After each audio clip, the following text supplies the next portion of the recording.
جو کثرت روایت ہے کوئی صحابی اس میں شریک نہیں ہے، یہ وہ فرماتے ہیں جی، یعنی کثرت روایت کے اعتبار سے جتنے سرکار کا فیضان حضور مولا کائنات نے حضور سے حاصل کیا، حضور سے سیکھا، سب سے زیادہ جو روایات ہیں حضور مولا کائنات کی۔ اب سوال یہ ہے کہ وہ روایتیں کہاں ہیں جی؟ ذخیرہ احادیث کے اندر 535 کل احادیث ہیں جو حضور مولا کائنات کی طرف منسوب ہیں کہ آپ سے یہ مروی ہے۔ حضرت ابو ہریرہ رضی اللہ تعالیٰ عنہ سے جو مرویات ہیں وہ 6000 سے زیادہ ہیں جی۔ اب سوال یہ پیدا ہے کہ سیدنا حضرت ابو ہریرہ حضور کے وصال سے 2.5 برس یا 3 برس پہلے حلقہ بگوش اسلام ہوئے۔ ٹوٹل حضور کی زندگی میں جو آپ کو رہنے کا موقع میسر آیا وہ 2.5 سے 3 سال۔ 2.5 سے 3 سال کی تعلیمات کا اثر یہ ہے کہ آپ نے جو حضور سے سنا ہم تک پہنچایا اس کی تعداد مختلف کتابوں کے اندر 6000 سے زائد احادیث ہیں۔ اب وہ کثرت روایت حضور مولا کائنات کے در گئے جی، ہمیں یہ تلاش کرنا وہ کثرت روایت کے در ہے، ایک بات۔ دوسری بات، آپ فرماتے ہیں کہ 300 آیات، 300 سے زائد آیات حضور مولا کائنات کے حق میں نازل ہوئی ہیں۔ ان آیت کی ڈیٹیل کیا ہے؟ بے شمار تقریباً کو 45 سے زیادہ تو میرے پاس کتابیں جو فضائل صحابہ پر لکھی گئی ہیں، صحابہ کرام کے فضائل لکھیں، ان کی شان میں جو آیتیں نازل ہوئیں وہ آیتیں لکھیں، ان کے لیے جو سرکار کی مرویات ہیں ان کو ذکر کیا۔ لیکن روایت کرنے میں سب سے زیادہ آیات حضرت ابوبکر صدیق رضی اللہ تعالیٰ عنہ کے حق میں جو نازل ہوئی وہ لکھی۔ حضرت عمر فاروق کا ذرا نمبر کم کر دیا، حضرت عثمان غنی کا نمبر اور کم کر دیا۔ حضور مولا کائنات کی باری آئی تو 3-4 آیتیں لکھی، اور وہ بھی وہ جو مشترکہ اہل بیت کے حق میں شامل ہے بلا امتیاز۔ اب سوائے کے مور کا پڑھ لیں، فضائل صحابہ حضرت امام احمد حنبل کی پڑھ لیں، فضائل صحابہ ابو نعیم اصفہانی کی پڑھ لیں، میرے پاس ڈھیر ساری کتابیں۔ میں نے یہ چیک کیا، ہر جگہ اس ترتیب کو باقی رکھا ہے، آیات نقل کرنے میں، احادیث نقل کرنے میں۔ اچھا اس کو چھوڑیں گے، علماء کرام جانتے ہیں بیشتر احادیث وہ یہ بیان کرتی ہیں کہ سرکار تشریف فرما تھے، سیدنا حضرت ابوبکر صدیق حضور کی بارگاہ میں حاضر ہوئے، پھر حضرت عمر فاروق تشریف لائے، پھر حضرت عثمان غنی تشریف لائے، پھر حضرت علی تشریف لائے۔ گھر کا رہنے والا چوتھے نمبر پر آ رہا ہے، جو باہر رہنے والے وہ پہلے نمبر پر آ رہے ہیں۔ نہ سوچنے کی بات ہے، کیا کوئی رو باٹ حضور نے مقرر کیا تھا؟ کوئی ایسی قدغن لگائی تھی؟ یا اللہ تعالیٰ نے کوئی ایسا سسٹم کیا تھا کہ پہلے فلاں کو جانا چاہیے، پھر فلاں کو، پھر فلاں کو؟ ایسی کوئی بات نہیں ہے۔ قصہ یہ تھا کہ ایجنڈا تھا،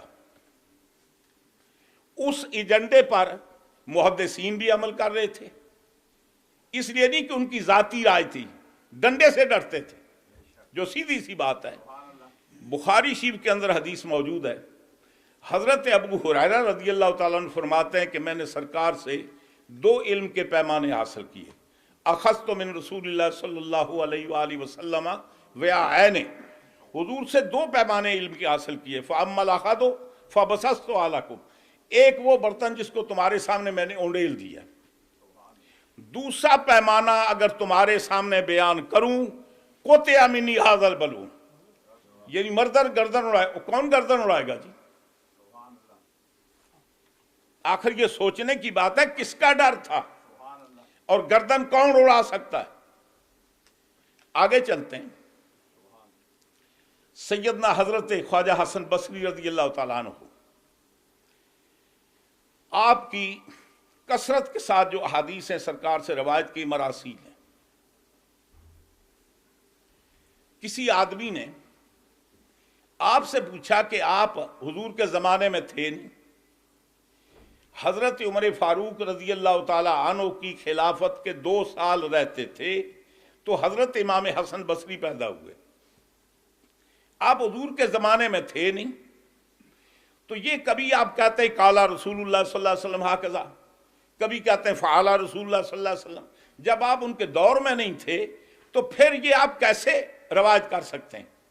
انہوں نے کہا کہ میں نے بڑے پکے مضبوط لوگوں سے روایتیں سنی ہیں۔ تو پوچھا ان کا ذکر کیوں نہیں کرتے جی؟ جب سب راوی بیان کرنے والے یہ بیان کرتے ہیں کہ انہوں نے فلاں سے سنا فلاں سے سنا، تو آپ بیان کیوں نہیں کرتے؟ آپ نے فرمایا کہ دراصل جتنی بھی میری مراسیل ہیں وہ میں نے حضور مولا کائنات سے روایت کی ہیں۔ نام اس لیے نہیں لیتا کہ حجاج بن یوسف کا دور ہے سر قلم ہو جائے گا۔ علامہ عثمان ذہبی وہ لکھتا ہے بنو امیہ کا دور تھا، ایک آدمی یمن سے کسی اور جگہ رہنے والا تھا، شام میں گیا، اس کے بیٹے کا نام علی تھا۔ اس نے سمجھا کہ یہاں علی جس کا نام ہوتا ہے اس کو قتل کر دیا جاتا ہے۔ اس نے جب لوگوں نے پوچھا تیرے بیٹے کا نام کیا، کہتا ہے اولی، علی نہیں کہا، وہ کہتا ہے کہ میرے بیٹے کا نام اولی۔ یہ آپ ذرا غور فرمائیں، پہلے تاریخ کے اوراق اٹھا کر دیکھیں، بغیر نام لیے اسماء و رجال کی کتابیں اٹھائیں، آپ اسد الغابہ پڑھ لیں، فہرست موجود ہے، الاستیاب لے لیں، الاصابہ لے لیں، طبقات ابن سعد لے لیں، کتابیں لے لیں، مجھے یہ چن کر بتائیں کہ سرکار کے بعد کیا کسی نے حضرت علی کے نام پر بھی اپنے بیٹے کا نام رکھا ہے؟ ایک نہیں تلاش کر سکتے۔ صرف حضرت عبداللہ بن عباس بیٹے کا نام علی ہے۔ حسن بصری کا حسن اس لیے نام ہے کہ ام المومنین حضرت سیدہ ام سلمہ کے گھر میں پیدا ہوئے، ان کی والدہ ان کی کنیز تھی، وہ نام حضرت ام المومنین حضرت ام سلمہ نے رکھا ہے بلا امتیاز۔ تاریخ اٹھا کر دیکھیں، مجھے کسی کے بیٹے کا نام علی بتا دیں، کسی کے بیٹے کا نام حسن بتا دیں، کسی کے بیٹے کا نام حسین بتا دیں۔ وہ آج تو ہر گھر میں علی ہے، ہر گھر میں حسن ہے، ہر گھر میں حسین ہے۔ اس وقت کے گھر کیوں خالی ہیں؟ میں ایک پشت نہیں 3-4 پشتوں کی بات کرتا ہوں۔ میں جو بات کر رہا ہوں نا وہ پوری ریسرچ کرنے کے بعد کر رہا ہوں۔ یہ 2 نام میں نے استثناء کر دیے، کہیں آپ یہ نہ پیش کریں۔ حضرت عبداللہ بن عباس کے بیٹے کا نام علی تھا۔ حضرت خواجہ حسن بصری جو ام المومنین کے گھر میں پیدا ہوئے، ان کا نام حسن ہے، کہ اور آپ کو نام حسن نہیں ملے گا، علی نہیں ملے گا۔ اور آگے بتاؤں، حمزہ نہیں ملے گا، اور آگے بتاؤں عباس نہیں ملے گا، اور آگے بتاؤں جعفر نہیں ملے گا۔ یہ پورے کا پورا خاندان، کیا بچے پیدا نہیں ہوتے تھے؟ یہ ایک ایجنڈا ہے۔ حضرت ابو ہریرہ جو فرما رہے ہیں کہ مجھے گردن کے کٹنے کا ڈر ہے، ابو ہریرہ کس دور میں تھے جی؟ 56 میں انتقال ہوا ہے۔ حضور مولا کائنات کا وصال شہادت 41 میں ہوئی ہے۔ ظاہر ہے وہ زندگی میں ہی روایتیں کر سکتے تھے نا۔ حضرت حسن بصری زندگی کا ایک اور آپ کو لطیفہ سناتا ہوں، ایجنڈے کی بات۔ حضرت حسن بصری رضی اللہ تعالیٰ عنہ کا نام آپ دیکھیں، بڑی بڑی اسماء و رجال کی کتابیں دیکھیں جی، ہر محدث نے لکھا ہے کہ حضرت حسن بصری کے صبیان بچہ ہونے کی وجہ سے ان کی کوئی روایت حضرت علی سے نہیں ہے۔ سب نے تردید کی ہے، اور بہت سارے ہمارے موجودہ دور کے صوفیاء نہیں ہیں، وہ بھی ثابت کرتے ہیں حسن بصری کا تو آپ خلیفہ کہتے ہیں، ان سے تو حضور مولا کائنات کی روایت ثابت نہیں ہے، سماعی ثابت نہیں ہے، سب نے لکھا ہے۔ اب وہ موجود تو نہیں ہے، میں ان سے پوچھتا ہوں۔ محدثین کرام نے تحمل حدیث کے لیے ایک معیار مقرر کیا ہے، ادائے حدیث کے لیے ایک معیار مقرر کیا ہے۔ تحمل حدیث کے لیے سن شعور کافی ہے۔ سن شعور کس کو کہتے جی؟ ایک بچے کے سامنے 2 جانور پیش کریں، اونٹ اور گھوڑا، اس کو یہ بتائیں یہ اونٹ ہے یہ گھوڑا ہے، مہینے کے بعد دوبارہ پوچھیں یہ کیا ہے، اگر وہ صحیح نام بتا دے تو سن شعور کو پہنچا ہے۔ اور پھر تو ان کے سن شعور کی بات کرتے ہو کہ جن کے گھر میں خاندان میں 11 صدیوں کے بعد پیدا ہونے والا سرکار غوث پاک رضی اللہ تعالیٰ رمضان میں پیدا ہوتے ہیں تو روزہ رکھتے ہیں. یہ شعور کی بات اوروں میں کی جاتی ہے. بہرحال ادائے حدیث کے لیے معیار اور ہے، تحمل حدیث کا معیار اور ہے. حضرت امام حسن مجتبی جب سرکار کا وصال ہوا تو 7 برس کے تھے. آپ سے 14 روایات ہیں سرکار سے. کتنی عمر تھی؟ 7 برس. حضرت امام حسن مجتبی حضرت امام حسین علیہ السلام سے میکسیمم تعداد 12 منیمم 8 ہے. 8 حدیثیں آپ نے سرکار سے روایت کی ہیں. کتنی عمر تھی؟ سال کم تھی، یعنی تقریباً کوئی 7-8 مہینے آپ حضرت امام حسن مجتبی سے چھوٹے تھے. حضرت عبداللہ ابن زبیر براہ راست سرکار کی حدیثوں کے مرویات ہیں. بہت ساری حدیثیں آپ نے روایت کی ہیں. آپ کب پیدا ہوئے؟ مدینہ پاک میں سب سے پہلے مہاجرین کے جو بچہ پیدا ہوا عبداللہ ابن زبیر ہے، اور حضور کے وصال کے وقت 10 برس کی عمر تھی. ان کی روایات موجود ہیں. حضرت عبداللہ ابن عباس کا پیدا ہوئے جب حضور شیب ابی طالب میں تھے، تو شیب ابی طالب میں حضرت عباس کے اللہ تعالیٰ نے بیٹا دیا ہجرت سے 2.5 برس پہلے، 2.5-3 برس پہلے. تو حضور کے وصال کے وقت حضرت عبداللہ بن عباس کی عمر کتنی تھی؟ 13 برس. حضور کے وصال کے وقت 13 برس. بے شمار حدیث ہے جو انہوں نے براہ راست سرکار سے روایت کی ہیں. حسن بصری کا پیدا ہوئے، ذرا سن یاد رکھیں، یعنی 2 سال 21 ہجری میں حضرت عمر فاروق کے ابھی خلافت کے 2 سال باقی تھے. جب حضرت عثمان غنی رضی اللہ تعالیٰ عنہ شہید ہوئے تو آپ کی عمر شریفہ 14 برس سے اوپر تھی. آپ روایت فرماتے ہیں کہ حضرت میں پابندی کے ساتھ حضرت عثمان غنی کا خطبہ سننے جاتا، فلاں فلاں موقع پر انہوں نے یہ فرمایا. جب حضور مولا کائنات کا وصال ہوا تو حضرت حسن بصری کی عمر کیا تھی؟ 19 برس. اب کمال کی بات یہ ہے، ایک اور لطیفہ آپ کو سناتا ہوں. نام سنا آپ نے سعید ابن مسیب؟ تابعی ہے نا. پتہ کب پیدا ہوئے؟ حضرت عمر فاروق رضی اللہ تعالیٰ عنہ کے خلافت بننے کے 2 سال کے بعد. 10 سال حضرت عمر فاروق کی خلافت کا دور ہے. جب حضرت عمر فاروق کی شہادت ہوئی تو حضرت سعید ابن مسیب کی عمر کیا تھی؟ 8 سال. انہوں نے حضرت عمر فاروق سے روایتیں کی ہیں، حدیث کے اندر موجود ہیں. سعید ابن مسیب براہ راست حضرت عمر فاروق سے روایت کر رہے ہیں، اور جو حضور مولا کائنات کے وصال کے وقت 19 برس کا ہے وہ بچہ ہے. وہ بچہ ہے. جبکہ خود بیان کرتے ہیں کہ حضور مولا کائنات بصرہ میں آئے، آپ نے تقریر فرمائی، فلاں فلاں بات بیان کی. اس کو کچھ خطیب بغدادی نے بھی لکھا ہے، کچھ ابو نعیم اصفہانی میں لکھا، اور بھی لوگ ہیں لکھنے والے. تو کہنے کا مقصد یہ ہے کہ اس کے پیچھے ایجنڈا تھا. سعید ابن مسیب حضرت عمر سے روایت کرے 8 برس کی عمر میں تو ایکسیپٹیبل. حسن بصری 19 سال کی عمر میں روایت کرے تو صحیح نہیں کہ بچہ ہے. اور پھر کمال کی بات یہ ہے کہ 14 برس لگاتار حضرت حسن بصری رضی اللہ تعالیٰ عنہ حضرت ام سلمہ کے گھر میں رہے. روزانہ حضور مولا کائنات تشریف لے جاتے، روزانہ ملاقات ہوتی. اور پھر حضور نے فرمایا بچہ جب 7 برس کا ہو جائے تو اس سے نماز پڑھاؤ، نماز کی عادت ڈالو. جب 10 سال کا ہو جائے تو سرزنش کرو اگر نہ پڑھے تو. اب حجرے مسجد نبوی کے اندر 7 حجرہ ہے، وہاں حسن بصری رہتے ہیں. کیا وہ 5 نمازیں مسجد نبوی میں پڑھتے تھے یا نہیں؟ حضرت علی پڑھتے تھے یا نہیں؟ تو کیا آنکھیں بند کی ہوئی تھی؟ جو بچہ آنکھیں کھولے تو حضور مولا کائنات کو مسجد نبوی میں 5 مرتبے پائے. اس سے روایت ایکسیپٹیبل نہیں ہے. بات کر رہا تھا، اصل بات ایجنڈے کی ہے. اب ایجنڈا کیا ہے؟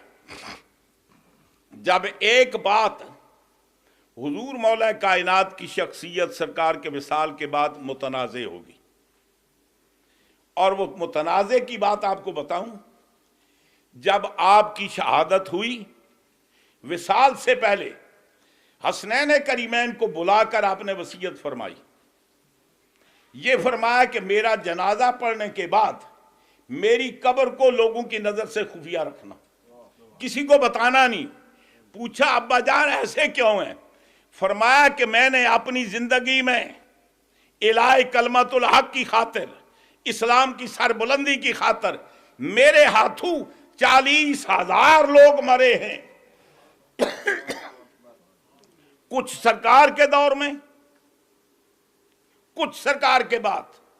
فرمایا کہ زندگی میں مجھ سے کوئی انتقام نہیں لے سکا، کوئی بدلہ نہیں لے سکا، ہو سکتا ہے کہ میری قبر کی بے حرمتی نہ کریں، اور جس کی قبر سلامت نہ رہے اس کی افضلیت کا ذکر کون کرتا؟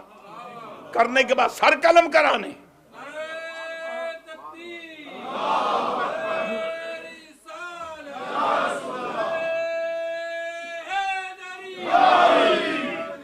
اس لیے کہ ایجنڈا طے تھا، محدثین مجبور تھے۔ سیدنا حضرت امام بخاری رضی اللہ تعالیٰ عنہ، امام الفی الحدیث، جن کے محدث ہونے پر ساری دنیا کو ناز ہے، یقیناً وہ ویسے ہی تھے جیسے ان کا مقام ہے، لیکن جان ان کو بھی پیاری تھی، زندگی انہیں بھی عزیز تھی۔ انہیں پتا جس دور میں رہ رہے، وہ بنو امیہ کا دور ہو یا بنو عباس کا دور ہو، بنو امیہ سے بڑھ چڑھ کر معاملہ ہوا، ہاں جی، جس کا بھی دور ہو، باوجود اس کے کہ امام بخاری رضی اللہ تعالیٰ عنہ نے ائمہ اہل بیت کی کوئی حدیث جن سے ملاقات نہیں ہوئی، ان کی روایات بھی نہیں لی۔ جو حضرت امام جعفر صادق کے دور میں تو وہ نہیں تھے جی، پیدا بھی نہیں ہوئے تھے۔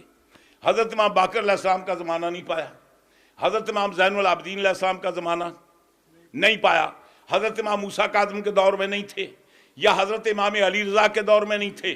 جس سال ان کا وصال ہوا امام بخاری پیدا ہوتے، لیکن امام حسن عسکری تو تھے، امام علی نقی تو تھے، ان کو چھوڑے نا جی۔ یہ جو مرحومین ہیں، کیا ان کی روایات قوم میں موجود نہیں تھی؟ وہ روایتیں کیوں نہیں لکھی؟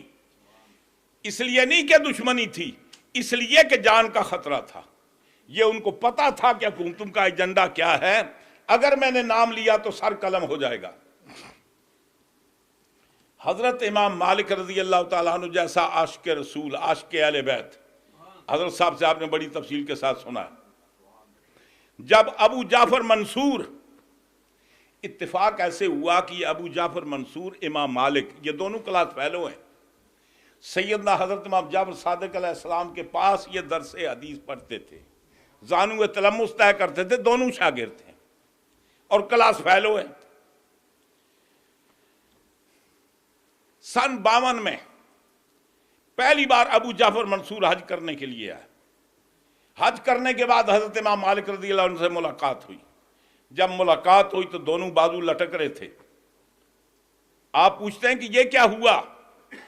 آپ فرماتے ہیں خود کروا کر پوچھتا کیا ہوا؟ وہ جو تیرا چچا زاد مدینہ کا گورنر ہے سلمان بن جعفر، یہ اس نے کیا ہے۔ خیر، اس نے امام مالک رضی اللہ کہنے پر گورنری سے معزول کر دیا۔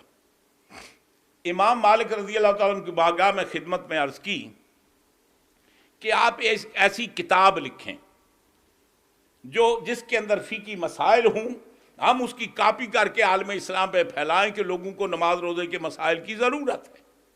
تو ابو جعفر منصور کے کہنے پر حضرت امام مالک رضی اللہ تعالیٰ عنہ الموطا لکھی جناب، اور موطا کے 14 نسخے ہیں جی، مختلف شاگرد لکھنے والے۔ جب ابو جعفر منصور آیا تو حضرت امام مالک رضی اللہ تعالیٰ نے اپنے شاگرد یحییٰ بن بکیر سے آپ نے املا کرایا، موطا کو لکھایا۔ ابو جعفر منصور نے کہا کہ ایک بات کرنا، روایتیں لکھیں، علی کی روایتیں ہونی چاہیے، روایتیں درج کریں، علی کی روایت نہیں ہونی چاہیے۔